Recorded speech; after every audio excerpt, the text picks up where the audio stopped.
Love staying informed? Subscribe now and get unlimited access to local news, weather, and sports for just 99 cents a month for your first 3 months at inforum.news/join. Read every story, listen to every podcast, and download the apps that keep you informed and on the go 24 hours a day. So head to inforum.news/join right now to subscribe. What are you waiting for? Get 3 months of local news for just 99 cents a month at inforum.news/join.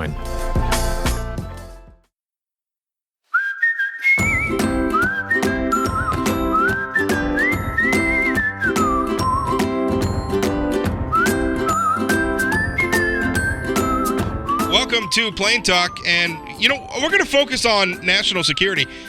One thing to talk about is our border with Canada, and when we talk about border security, immediately one's mind goes to the southern border, where there's been obviously a very large problem. It's been a problem for a long time. People don't realize our northern border is pretty scantily defended, and maybe that's because Canada, frankly, doesn't have a lot of the problems that our friends in Mexico do.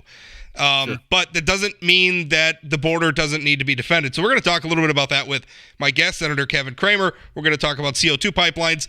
But before we get into that, let's talk about President Joe Biden visiting Ukraine, which I thought was a good thing. I'm trying to adhere to that idea that politics ends at the water's edge, right? Which seems like a quaint notion these days, but I still believe in that. I am glad that our president is over there talking about our commitment to opposing Russian aggression and supporting our friends in Ukraine. I was glad he went. I didn't see a lot of room to criticize him. Now, I think back home here we can there's some room for criticism. But Senator, what did you think of that trip? So first of all, I thought the trip was gutsy, and I thought it was appropriate. And the fact that he went into Ukraine itself, went right to Kyiv, Kyiv's not exactly the belly of the beast, but it is the head of the beast, and it is the head that Vladimir Putin was hoping he could take off in the first few days of the war effort. And obviously that didn't work out. I think one of the things you have to admire Vladimir Zelensky for, if nothing else, it's that he stayed. And even when he was offered asylum by the United States and others, he stayed. And Kyiv's a war zone. Kyiv's a war zone. Really, it's the edge. It's the edge of a war zone, but it's a war zone. The fact that our president went there, that's a big deal. I think it matters, and I think he deserves credit for that.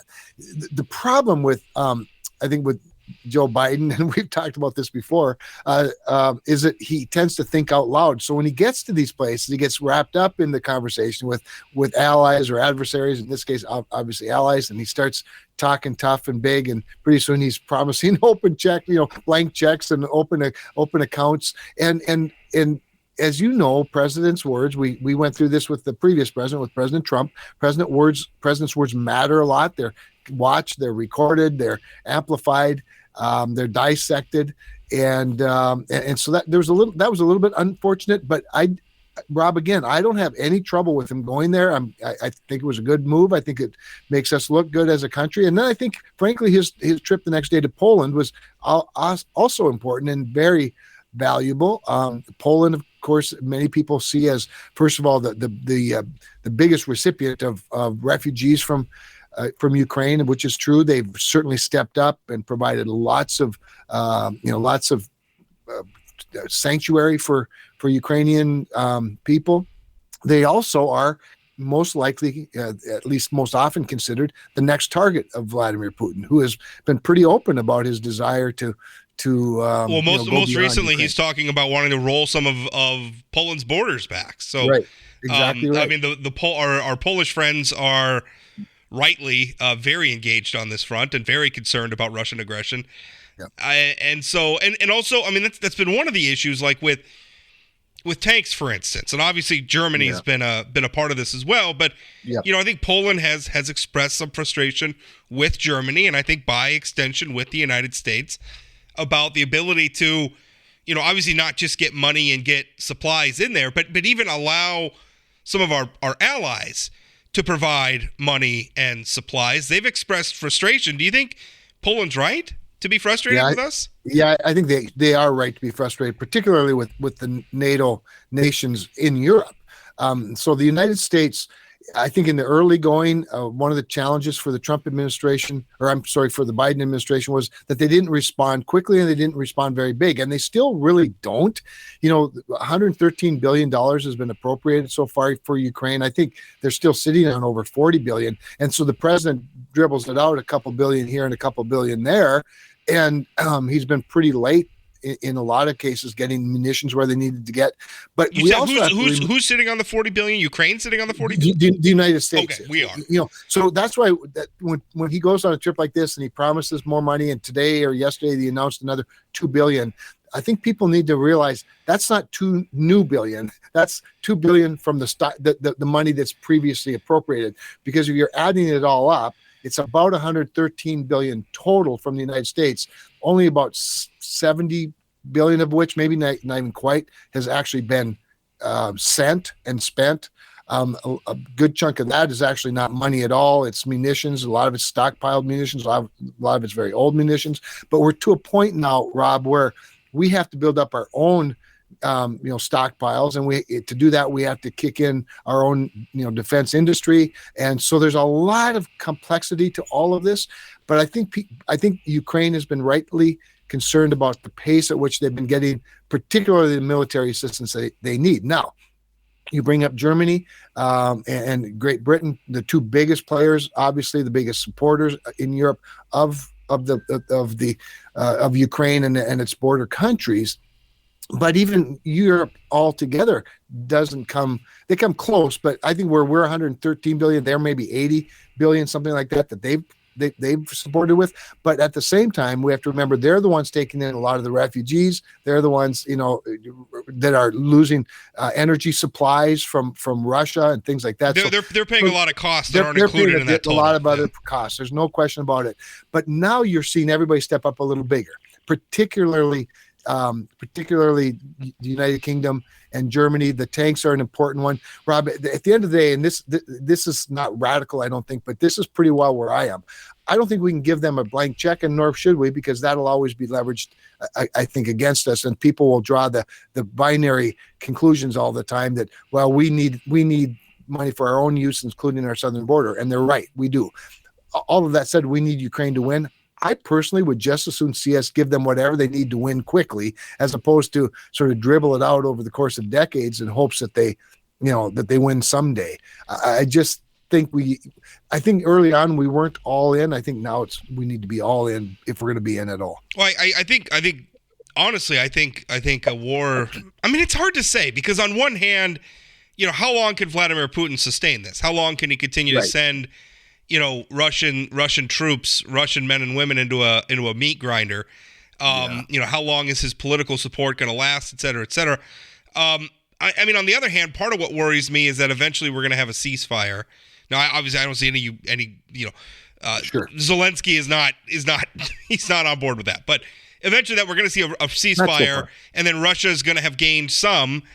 And frankly, I don't want to see them coming out of this with any reward, because I think it just tempts them for further aggression. Maybe next time Poland, which, by the way, Poland's a NATO member, and that becomes a much trickier international problem.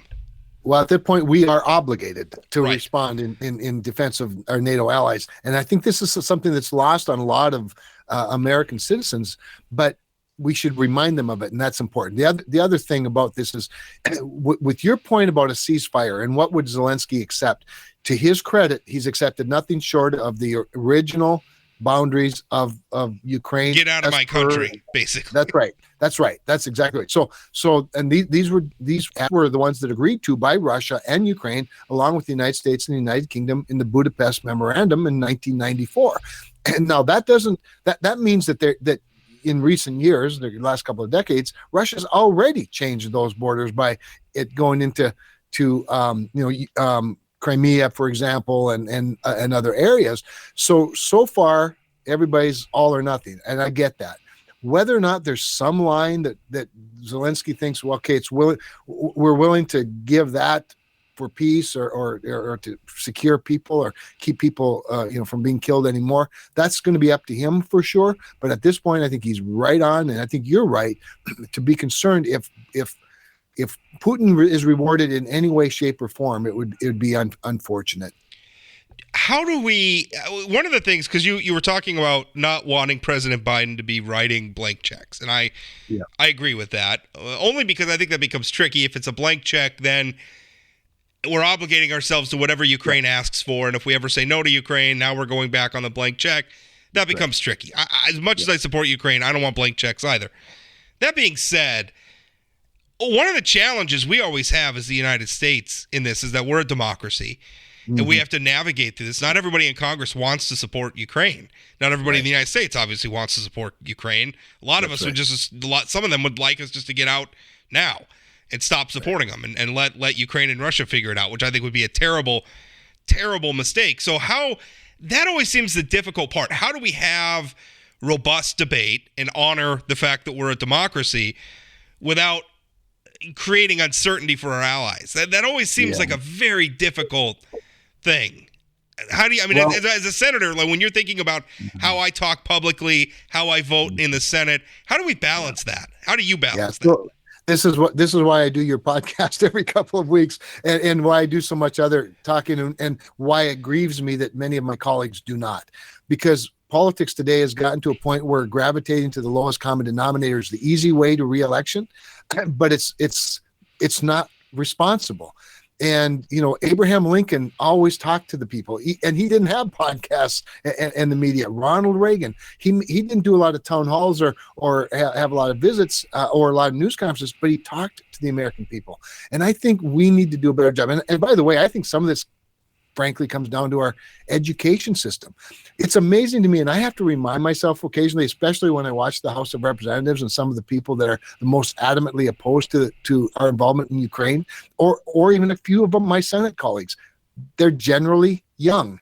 And when I say young, I mean they didn't ever live through a Cold War. They didn't know Ronald Reagan. They never had an opportunity to vote for him or against him. They don't understand Margaret Thatcher and the Pope, and for that matter, Mikhail Gorbachev, and what all went in to shaping Russia as it is today, and by extension, Ukraine, and what we provided in terms of the security to Europe, security to Japan, security, to South Korea, all of the things that keep further, nuclear arms from getting into even more countries. We provide that security in response to them giving up their nuclear weapons. There's so much more to this that I'm afraid people don't know because they aren't told. Well, I think too, a lot of that, the way that a lot of that history, you're talking about a generation. I'm that generation.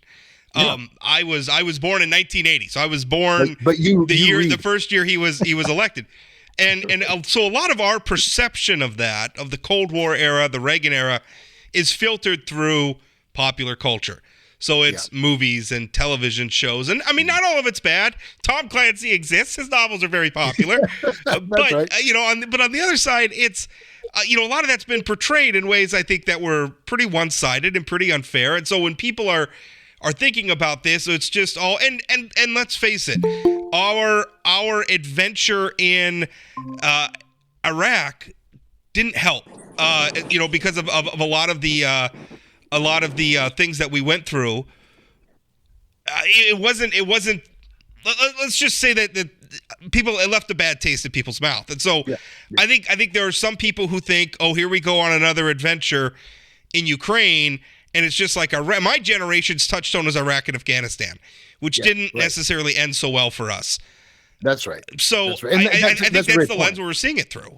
I think that's exactly right. I think the people put Ukraine into the same bucket as failed policies in the Middle East, and there's some fairness to that.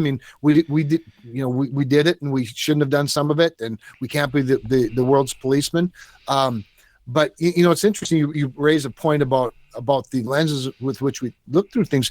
Getting back to Abraham Lincoln, and I keep studying him more and more, and I give a lot of Lincoln Day speeches, of course. But when he was 28 years old, and that was 1844, he did a speech it's now called the Lyceum Speech. It was called the Perpetuation of America's Political Institutions, and the premise of his point was that at that point, they were one generation removed from the founders.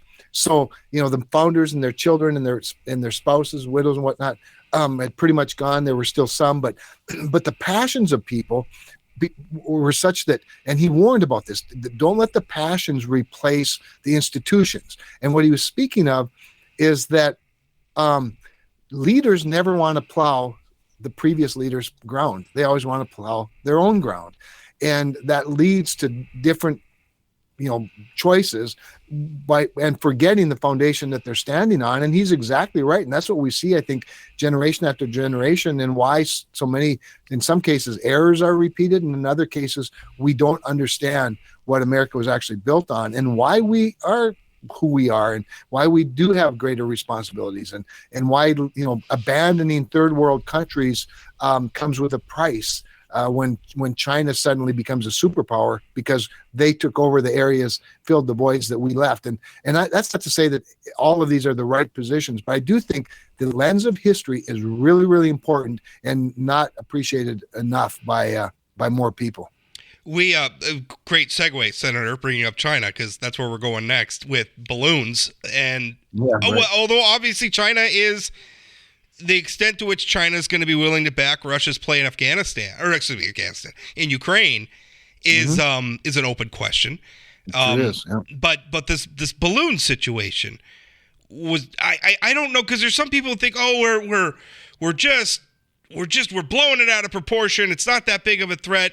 And other people are like, no, this is what we've been talking about. China's a major threat.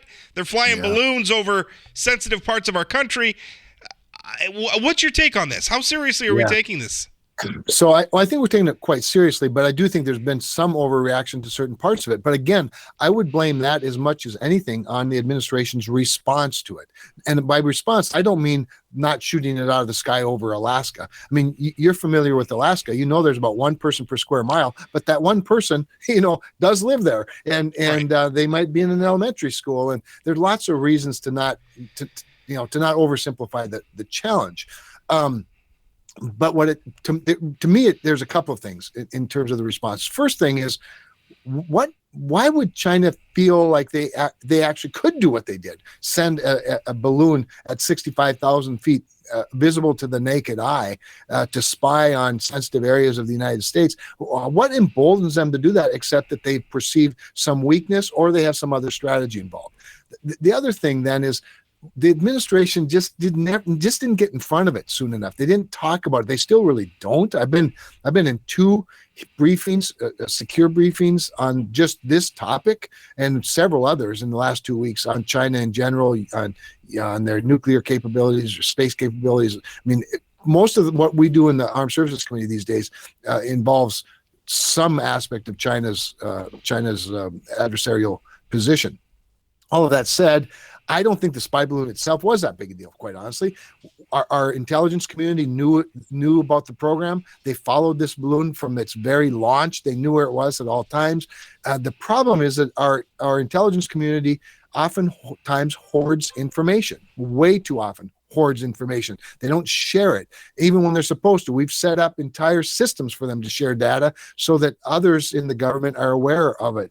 So by the time NORTHCOM and NORAD, in other words, our combatant command for the Arctic, by the time they knew it was coming our direction, they had very difficult decisions to make at the very last minute. And I think they made all the right ones, quite honestly. But they had enough advance warning to shut all of the missile silos, to make sure that all of our aircraft were in hangars, to make sure that we weren't sending sensitive information to our satellites or to other aircraft, and that data was shut down. I don't think they learned anything about us other than that we don't respond very well from their spy balloon. But what did happen was there was tremendous reputational harm, and that's in terms of deterrence. Reputation is one of the biggest deterrents that the United States has. The perception was the reality is not that we were taken by surprise by this, as you noted. That's right. We had our eyeballs on this.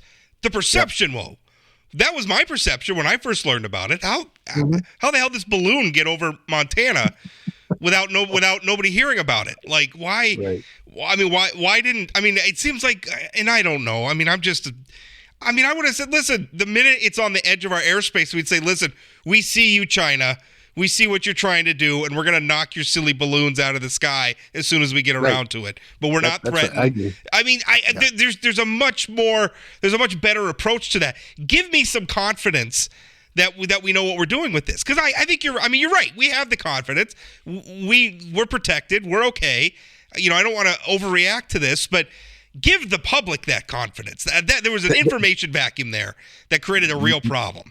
My point exactly, Rob. You said it perfectly. Because when left to the imagination can run pretty wild. And when left to the imagination, when you feel like you might not be safe, you're going to you mentally and literally have to prepare for the worst case scenario. Well, especially every rando's got a Twitter account and a Facebook account and a TikTok account, and if you don't put the official narrative out there, they're more than happy to invent one for you, whether it's exactly true or not, unfortunately. So, and by the way, China has learned this about us, and this is something they probably learned through this experience as well.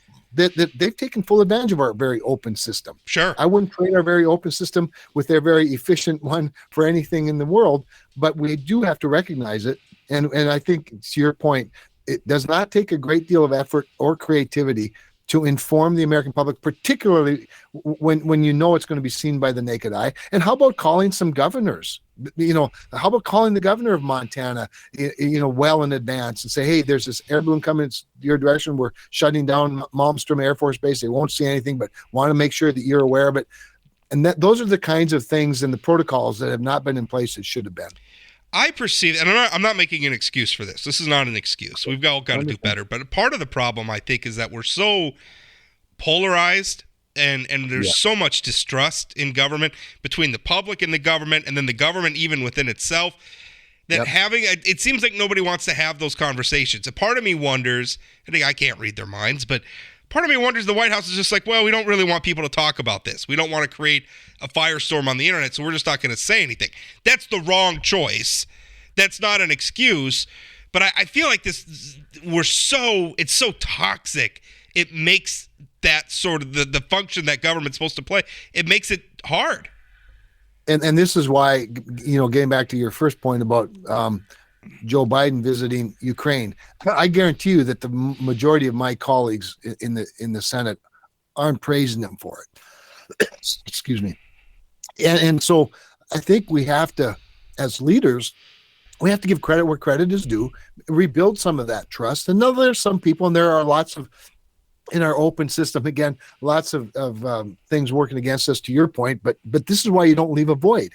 And I don't mean to transition, but look at the situation in Ohio with the train derailment, the lack of information, the lack of showing up, the lack of talking to people, even if all you can do is show up and say, we're on it. We're looking into it. We don't know, whether it was a brake system. We don't know whether it was a rail system. We're looking into how this could be avoided in the future. In the meantime, what do you need? We're going to get it for you. You don't have to give them everything on the first day, but you should show up and talk to people. And this lack of openness and communication in a self-governed system like ours, which is dependent on an informed electorate, is what creates this distrust. And we have a lot of. Well, I think there's another example right here in North Dakota, Fufang. Look at the absence of information. What that allowed that to turn into. Now, ultimately, we found out the Air Force said it was a threat. Why in the world did the federal government let it get that far down the road before they spoke up? That still baffles me. I mean, you want to talk about information vacuums? There's one. It created a huge problem in Grand Forks. Well, there's a lot of reasons, I think, but I put more blame, frankly, on the local government. I know you. I mean, I'm not sure I agree with that. There was actually an intelligence officer in the Air Force that wrote a stinging analysis, and they ignored it. The city ignored it. Right, well, but also the Air Force came out and said, well, that's not our official position. So, right. I mean, that's tough.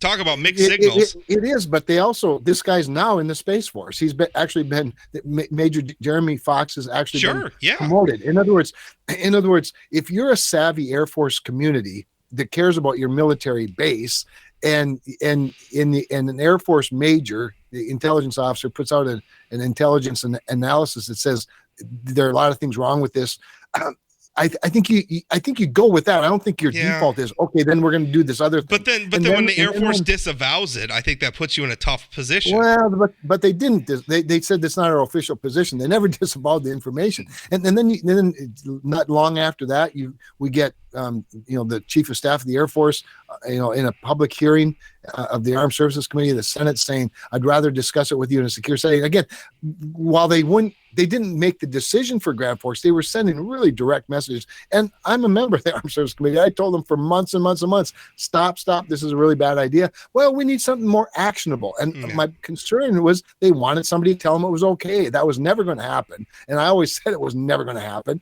And probably more people certainly should have spoken. I mean, the CFIUS process was awful and not surprisingly awful. And they certainly, CFIUS certainly let Grand Forks down on the one hand. On the other hand, they did some things that sent pretty strong messages again. But finally, once CFIUS was over and the coast was clear, the Air Force did what the Air Force should have done. But we also had General Atomics put in writing that this was a threat. And it seemingly there was a certain group of people just did not want to hear that. Maybe, but I'm pretty sure the federal government's job, by and through the Department of Defense and the Air Force and everything else, the federal government's job is to weigh in on national security threats. That is their purview. It's not the purview of the Grand Forks. Anyway, we don't need to relitigate that, but I think the federal government dropped the ball in a big way, and they should have. If it's a threat, then just say it's a threat. Just say it. Come out and say it. And finally, you had to drag it out of the Air Force, and we finally got it. So, and now it's no more. So I guess that's a moot point. Let's talk Canada threat. I'll tell you. So I live not far, so far. Minot's not so far from the Canadian border. And when I was in high school, I would hear stories all the time of people who were out hunting or something and ended up in Canada by accident. Right. Because they went down a prairie trail or something and they were chasing a goose or a deer, and all of a sudden we're in Canada. That's the status quo of our border up there. It's very loose. And listen, I don't know really what we have to defend ourselves from our friends in Canada, who are great neighbors and wonderful people, and we love it when Canadians come down and shop. And I know lots of North Dakotans that love going up into Canada for various reasons. But what's the status on the border? We're talking about northern border security. Both you and Senator Hoeven are talking about it of late. What's going on?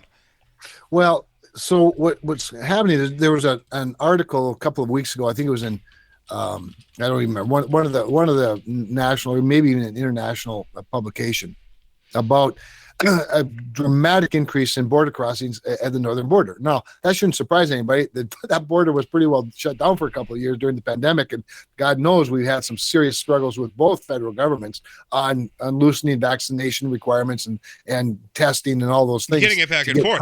Just for people who don't know, maybe everybody lives in North Dakota, but if you're not along the border, right. There are farmers who have land on both sides of the border. That's right. They go back and forth all the time. And remember, this is a 5,500-mile border. So that, again, putting it in perspective, comparing it, to the southern borders, it's interesting. But 5,500-mile, very open and very friendly border. Now, there's some, it's gotten different over the years. Now you're required to, or at least generally required to have a passport to cross the border. When I was just a little boy in Rolla, North Dakota, just a dozen miles or so from Canada, our family used to drive up almost weekly to a little town in Manitoba that had a lake at it, and we just basically waved at the guards as we crossed the border, and waved at the American guards as we were crossing back. Oh yeah, I remember coming down from Alaska to visit. We'd drive the Alaska Highway, and then we'd cross into North Dakota through Portal. And come down. Right, and I remember sometimes, if it was late at night or something, they just wave us through. Like, all right. Yep. Well, we used to go up to Killarney. Same thing. All of that said, that's not the world we live in anymore. But the pandemic was really weird. And we remember the whole trucker scandal, of course, in Canada. All of that said, it's not surprising that there's a surge in crossings now. We want that. That's why we want an open border. That said, there's also been a dramatic increase in illegal crossings, and more importantly, in abductions or in arrests across the border. And I think the problem, Rob, is, and we certainly can get ahead of it, but the problem is that while the southern border gets more and more attention, and by the way, gets more and more of our Customs and Border Protection agents because of the crisis at the southern border, it opens up the opportunities for mischief across a 5,500-mile stretch of land that for many of those miles isn't patrolled at all except by drones from the sky.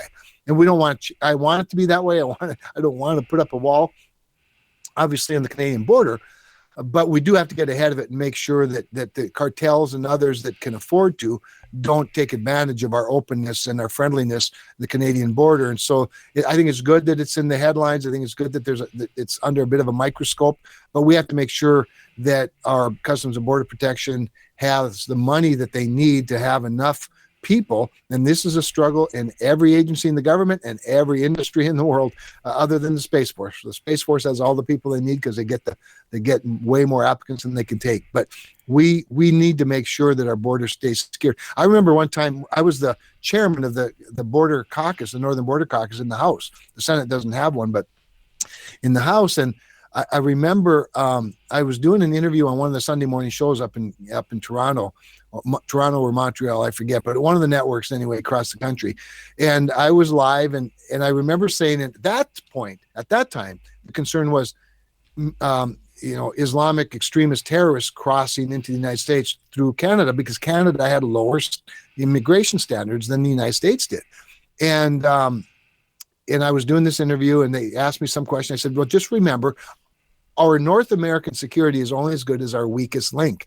And the host got immediately irritated at me and said, are you suggesting that Canada has a lower standard than the United States does? And I said, well, what I'm telling you is that you do have a lower standard than the United States. Demonstrably so, yes. Yes. If you're upset about that, then feel free to petition your government. Yeah, exactly. So let's talk about CO2 pipelines. You mentioned the Ohio disaster, and I have a feeling that is going to create a situation that we saw. In fact, just as we're sitting here, I saw an email pop up from an activist group talking about bomb trains again, which we went through that as the state of North Dakota because for a while there, when we struggled with pipeline capacity, we put a lot of North Dakota oil on rail. We still put a lot of North Dakota oil on rail. And there was concern about derailments, and not unjustifiably, but for sure. Sometimes there's a hysteria around this stuff. And so I feel like we're going to go through it again, which is always a good time to talk about pipelines. And although these days the pipeline debate in North Dakota is about carbon pipelines, and people are pretty skeptical of them. And what really interested me, North Dakota has one of the reasons why I think North Dakota's been a leader in carbon capture. We're seeing projects get deployed. We're seeing a lot of progress on it. Despite the sneering for people saying that this will never work, I think they're going to be proven. I don't think history is going to be kind to their position. But one of the reasons North Dakota has primacy, which is that we can essentially we can permit our own carbon pipelines, is what that means, I think, in a nutshell. It's just us in Wyoming who have that. A number of other states have applied for it. But Louisiana's been trying. Louisiana doesn't have primacy. They've been trying to get a carbon pipeline built there for a couple of years. And the EPA has been sitting on it, as the EPA is wont to do. And there's no updates on it. It's become just an absolute fiasco. Now, the thing is a lot of times pipelines are multi-state projects. The big ones are anyway. Right. How do we get to a situation? I mean, this seems very frustrating to me. We're not talking about an oil pipeline. We're not talking about a gas pipeline. We're talking about pipelines that are going to facilitate our ability to do something the environmentalists tell us they want to do, which is take carbon out of the air and either use it for stuff or put it in the ground. And yet we're still fighting. We're still fighting this. I mean, I think the biggest fight right now is less about the pipeline itself and the contents it carries, and more on private property rights. And does this fall into the common carrier category, or should it be eligible for a taking, a legal taking? Eminent domain's always tricky. Right. Eminent domain's always tricky. And I carried the pipeline portfolio when we being the North Dakota Public Service Commission at the time, cited the Keystone Pipeline, the original one, through 600 landowners' land rob in eastern North Dakota, not through the Bakken, but through eastern North Dakota, 9 counties, and not 1 inch of it had to be taken. Not one. Now it takes a lot of zigs and zags around certain property, but none of it had to be condemned. And we've changed a lot since then. I think one of the challenges with the CO2 pipeline is I think it's different than a lot of other things. First of all, not a lot of people understand CO2. Now, I also cited a CO2 pipeline when I was on the Public Service Commission. That's the thing that cracks me up, is everyone treats this like this is some new thing. We've had a CO2 pipeline in western North Dakota for 2 decades. Right. It seems to be doing okay. when we cited that pipeline, we cited the moving of it and the burying of it under the Lake Skakawea, under the surface or the bottom of Lake Skakawea, because the water had gotten so low that the line was exposed to boats and things. They wanted to move it anyway. We had the hearing, as you're required to have by our law, in the community closely affected by it. In this case, it was Watford City. And a grand total of 0 people showed up from the public to protest or to support the pipeline. It was amazing. That was only, gosh, Rob, 15 years ago, 14 years ago, something like that. The world's changed. So it's the world's changed. But now we are talking about somebody else's CO2. I do think that's a little bit different. We're talking about CO2 from ethanol plants in Iowa and Minnesota. And then you're talking about burying it underground and some of it used for tertiary oil recovery. If we were talking solely about CO2 captured in our own coal-fired power plants that allowed those power plants to continue to provide low cost, energy and jobs for miners and as well as clean it all up, I think we'd be having a different discussion than if we're talking about bringing somebody else's CO2. Yeah, but that seems like NIMBYism to me. I mean, if you want the carbon, if we want carbon capture to work for our coal plants in North Dakota and our ethanol plants in North Dakota and other applications, if we want it to work, then you got to let the industry grow, and that might mean letting people, letting companies develop a carbon industry in our state, bringing carbon from other states. That seems very cut off our nose to spite our face. Yeah, no, I don't get me wrong. I support the pipeline. Sure. I think we have to be very careful though about how we deal with landowners that resist it or communities that resist it, and not get into an eminent domain situation that violates a higher principle, and that is private property rights. And does this really, while it helps an industry, does it? It's not a water line for providing municipal water. It's not a gas line for providing heat for homes. It's not a transmission line that provides electricity for cities and communities. It's entirely, it's different in that sense. And I do think it deserves a robust discussion. It's certainly getting one in the North Dakota legislature, I've noticed. And I just hope that we can have enough mutual respect to do it, but do it the right way. I think that is true. I mean, what we've been talking about, the Summit Carbon Express line, it's not the first line in North Dakota, but it's kind of the first one in this era. And I think it's the first one where it's bringing carbon from other states, and it's got to be done right, because even if they get it through and they get it across the finish line, but they went scorched earth and they left a bunch of bad taste in a lot of people's mouth, that's going to make it tough for future projects. So this one's got to be done the right way. Although I worry that because they haven't used eminent domain, and I mean they're working really hard to get. I worry some of it is just the people who just want to say no to this regardless. I mean, there's some intransigence going on as well. There is, but yeah, there is, and that's not to say that more talking will make them less intransigent, but I do think there needs to be more talking. I really do. Sure. Again, if you're dug in, you're dug in, and you try to find a way around it.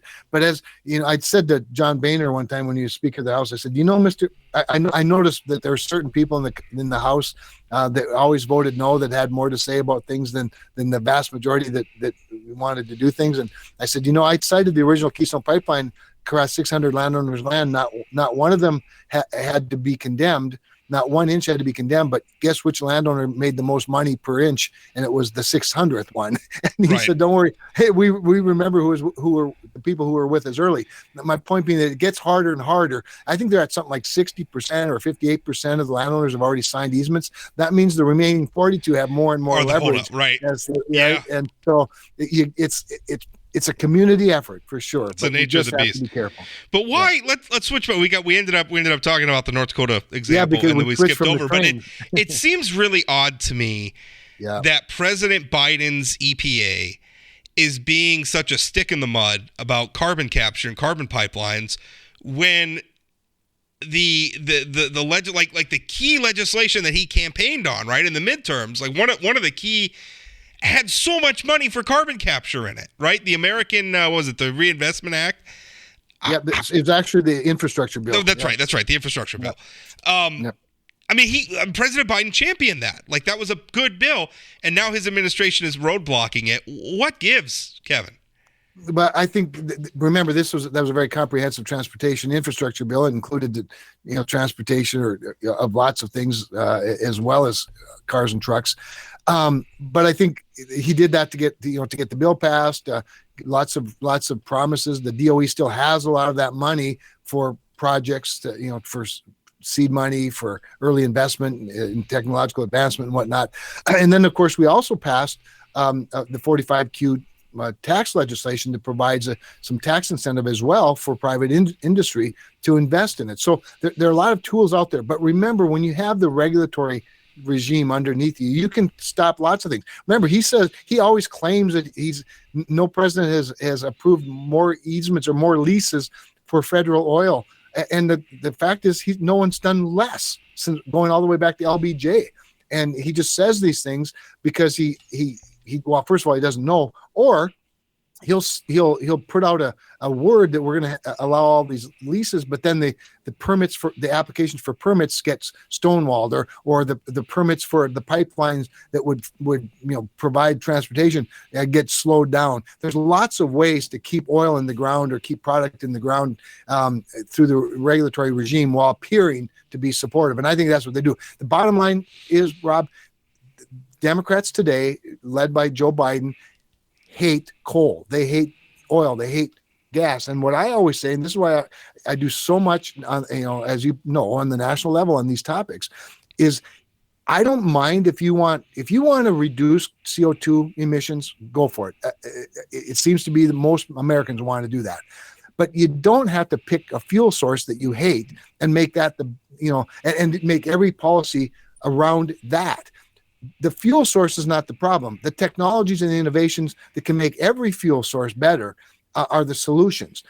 Don't discriminate against the fuel source, but rather set realistic emissions goals, and the innovators will meet them. And that's what I think we have to continue to push for. Allow coal to meet it. Allow oil to meet it. I think that's the problem, though, is they've got their hearts set on solar and wind and some of these other things, and they want them to work, and they can't. They hate carbon capture because that might make coal work for another couple of generations.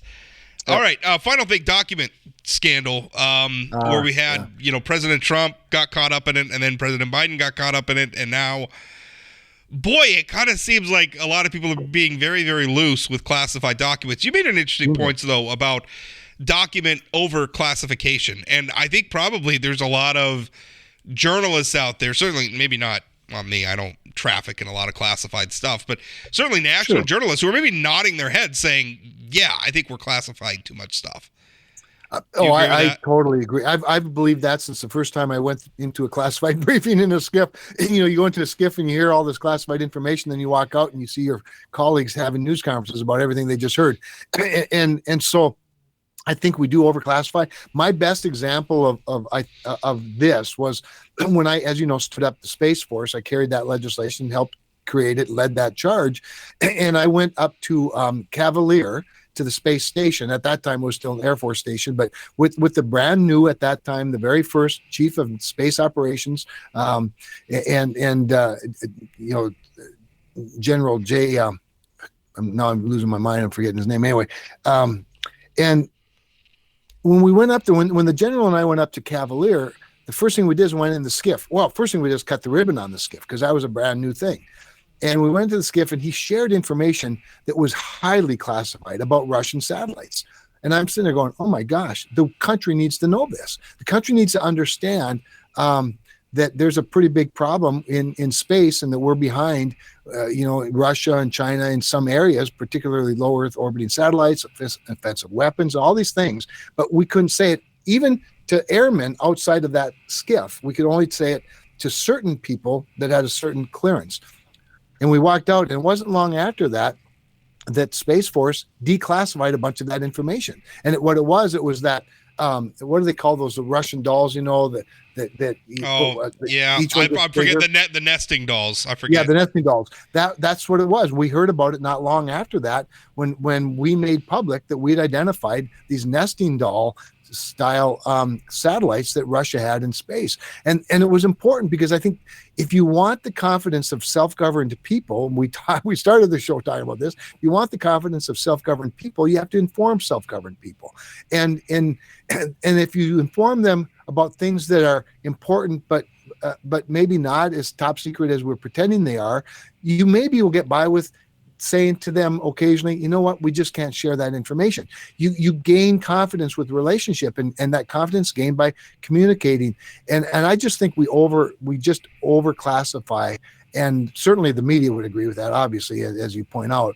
I would bet you, Rob, that if you and I had a week and we took all of the documents that Joe Biden, Mike Pence, and Donald Trump have, and maybe some others, and we went through it all, we'd be disappointed. We would go, really? This is it? This is what this whole thing is about? That said, we should have a better system of I mean, if they're classified, they're classified. I mean, I don't think you're defending what happened. We don't want to treat it loosely. Yeah. But the thing is I think when you're classifying a lot of stuff that doesn't need to be classified, that invites, I don't know, a cavalier attitude about it, which is not good. No, that's right. But back to my point, but the Safe Space Force, Jay Raymond, the name that was escaping me, General Jay Raymond, he has been a champion of declassification, particularly in space, and he has made tremendous, I think, in some cases waves and in some cases progress at the Defense Department on this topic, because again, whether it's submarines or spy planes or spy balloons or satellites, the American public needs to know our vulnerabilities, and they need to know what our enemies are up to, so that they can feel more comfortable funding a defense system that can keep us all safe, without revealing too many secrets to our adversaries. There's actually an excellent book that just came out that is on my list. Well, I shouldn't say it's excellent. I haven't read it yet, but it looks excellent. I'm excited to read it. It's called The Declassification Engine: What History Reveals About America's Top Secrets, and it deals with this exact topic about our trend as sort of a lot of our classification overzealousness had its roots in World War II. Maybe it was necessary back then. I don't know, but I think it's time probably to look at that issue again. Well, Kevin, I appreciate you coming on, and thank you so much for always an interesting discussion, and really appreciate it. I enjoyed it a lot, and I'm shocked at how much time went by so quickly, Rob. I mean, it always happens, but this is really kind of amazing as I look at the clock. So hopefully you've got enough material for the week. I think we do. Thank you. All right, buddy. Thank you. Bye-bye.